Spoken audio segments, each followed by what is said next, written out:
It is snowing out, everybody. By the way, I might be the first person to ever wear Kobe's with snow pants. No, I didn't wear them at the same time. I didn't shovel my driveway, my Kobe's inside. But I got my snow pants on because I just came back inside.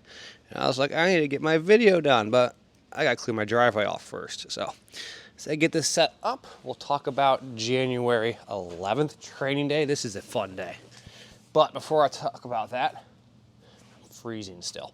I want to talk about because in the training day today, I use balloons.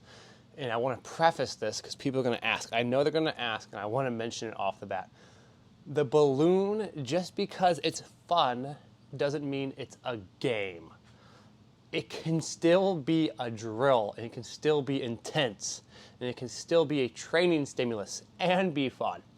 There's a number of times I hear people say, oh, we use balloons in our warm-ups, or we use this whatever drill as a warm-up.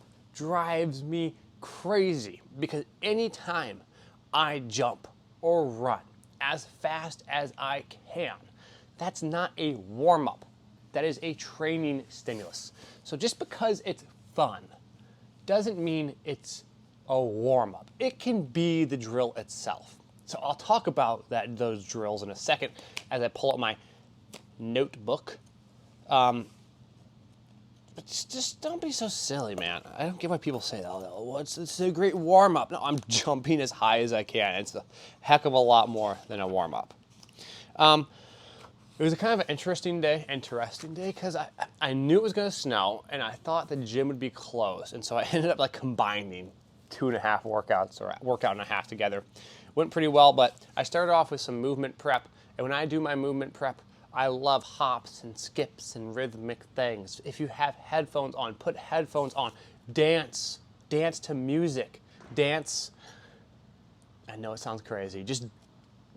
There's not much of a difference between hops and skips and jumping side to side and coordination in a structured plan pattern than there is between dancing.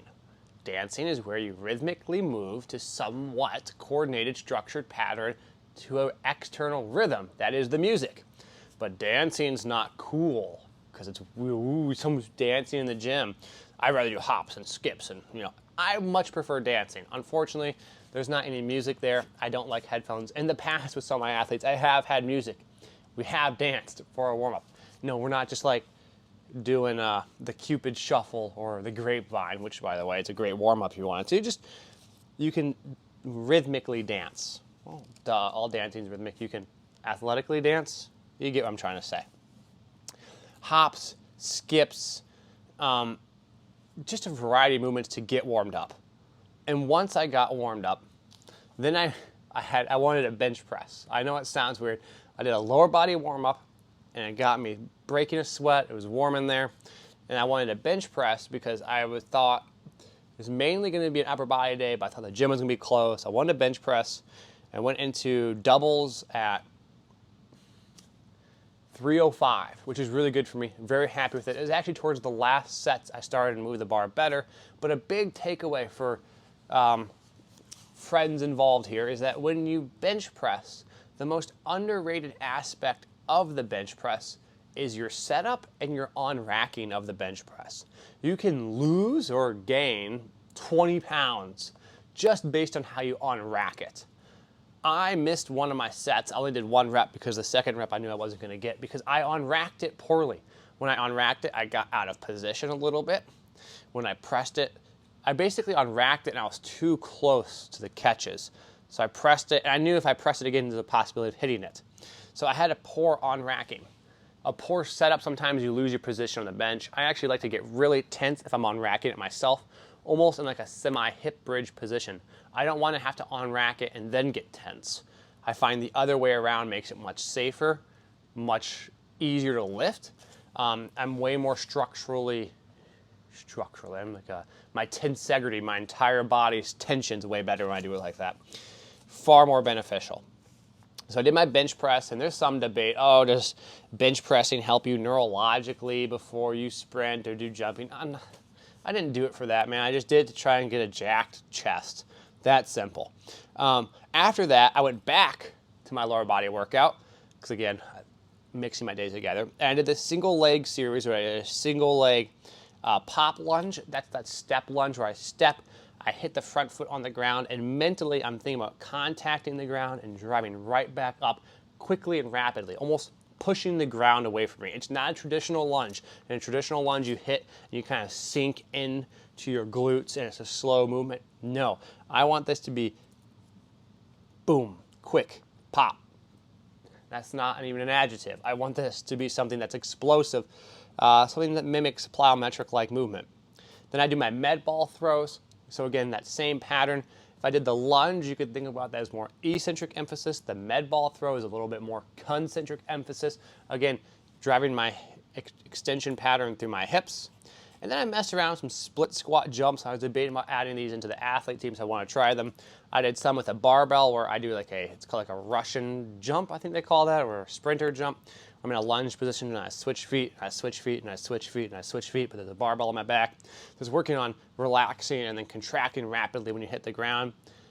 I need to try it more to see how much I like it. And then I did that with the other sprinter jumps where you jump and cycle your legs in the air. Again, kind of a fun exercise, a cool exercise, how much utility there is to it.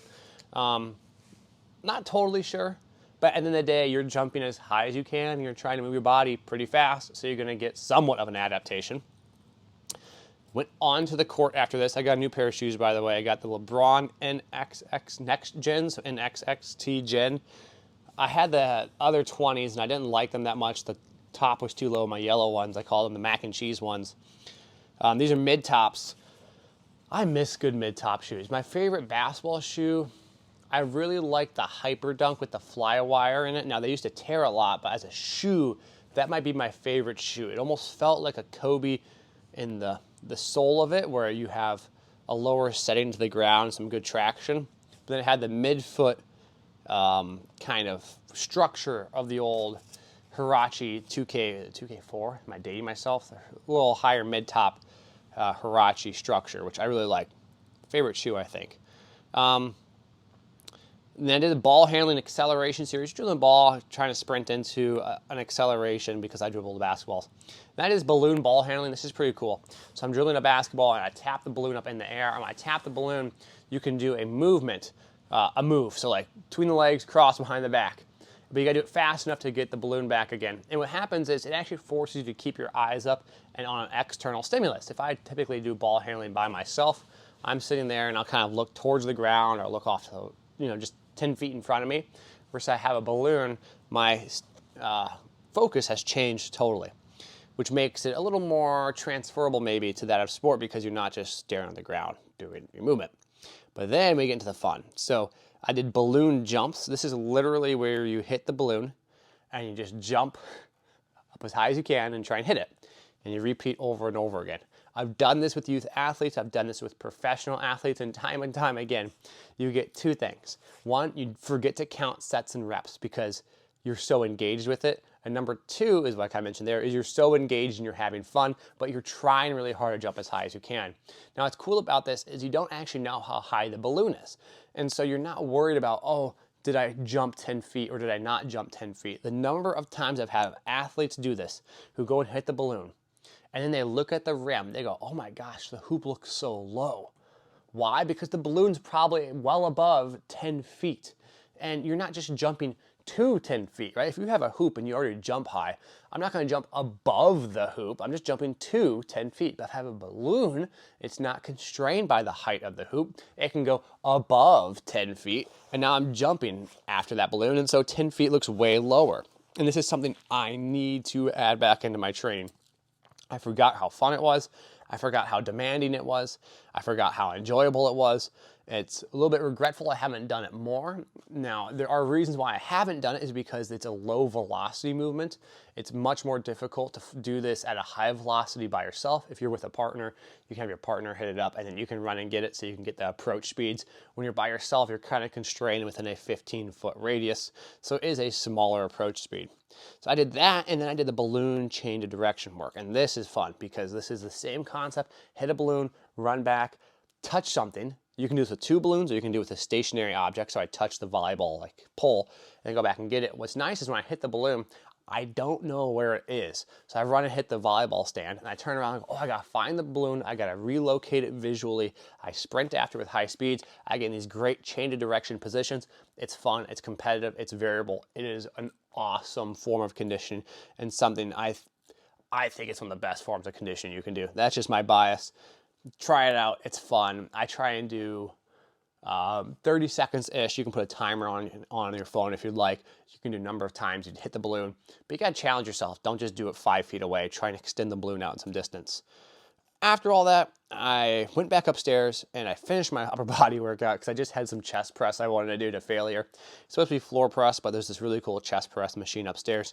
Really nice stretch you can get. And when you go to failure, it's nice sometimes to be on a machine because you can kind of get a rep and then you can take a break and do one more rep, where in a traditional sense, if you're doing it with a barbell, you kind of have to rack it when you're done. You can almost get like those extra bonus reps that you wouldn't be able to get if it was just a barbell, because you're able to gather just for a second, maybe reposition yourself and drive again. So you can squeeze out a couple more reps. For what you guys really care about though, is I did go to Costco today. And at Costco, they had a triple chocolate cream pie. Oh, now I don't think I've ever actually had a chocolate cream pie before. I've had their chocolate cakes from there, which are excellent. For our wedding, we had the cook to order sheet cake, which is the vanilla and the chocolate were phenomenal. The pre-made chocolate and chocolate and vanilla are phenomenal. I've had like their Danishes, I think they are. Those are pretty good. I've had their apple pie, their pumpkin pie, their key lime pie is pretty good. The triple chocolate pie, cream pie, is excellent. I gave it like a 9.3 out of 10. Now, it's whenever you eat a Costco cake, by the time you're done eating parts of it, you're like, wow, I don't feel great. I don't really like it as much because you ate so much of it. But in the moment, the first couple bites, it's a showstopper. There's like a brownie cookie, it's almost like a cookie brownie base layer, which is phenomenal by itself. And then on top of that, you have like the chocolate pudding and then the cream. And it is excellent. So if you have a Costco near you, give it a go. People have asked about, by the way, my diet and my food. How do I stay lean? How do I do whatever? So when it comes to food, like, don't be afraid to just, not everything has to taste amazing. I don't understand why everyone, no, it doesn't taste good. I don't always eat for, maybe I'm a weirdo. I don't have to eat for flavor. And so for some of my food, I'll give you a video here. I just eat like chicken and sweet potato. So check out that video I'm about to post. I'll break you through why eating for sustenance is a key of mine. Because if I do that, then I can enjoy the things I really want to enjoy. I don't have to just eat something I don't, or everything has to be so tasty. And then when it is tasty, I want it to be really tasty. I don't want to play in the middle ground. Like if I just have something just for food as a post-workout, I don't need to taste like the greatest meal ever. But if I want the greatest meal ever, I want it to taste like the greatest meal ever. So the tastiness to calorie ratio is a thing. How many calories is it? How useful is it for my macros, my micros? Does it taste good? Does it not taste good? If it doesn't taste good, but it meets all these requirements for my healthy stuff, great, that's fine, I'll consume it. But if I want something tasty, I really don't care about the micros and macros. I just want something tasty. So that's my take on the tastiness to calorie ratio. You don't need what? You don't. Why can't I speak? You don't need to overcomplicate your lunch. Sweet potato, microwave. I don't eat I used to eat the skin actually. I don't anymore. In here, chicken. God, this video is a disaster. Chicken is in here. Sweet potato and chicken. I'm gonna add some ketchup to it. People talk about meal prep and stuff. They talk about, oh, you need to, come here, chicken. You need to have like this meal prep or that meal prep, and they give you all the recipes. Look, if you can just suffer through average food, and then maybe, I don't know, save your good food efforts for meals that matter the most to you, you can eat pretty clean. You can manage meal prepping pretty easily. So my meal prep, I just cook chicken, eat sweet potatoes, and deal with the average taste. I wouldn't say subpar. Average taste. Meal prep tip. Max. That helps me eat good food, healthy food, and helps me stay somewhat lean. So I appreciate you guys. Thanks for following and subscribing. Appreciate it.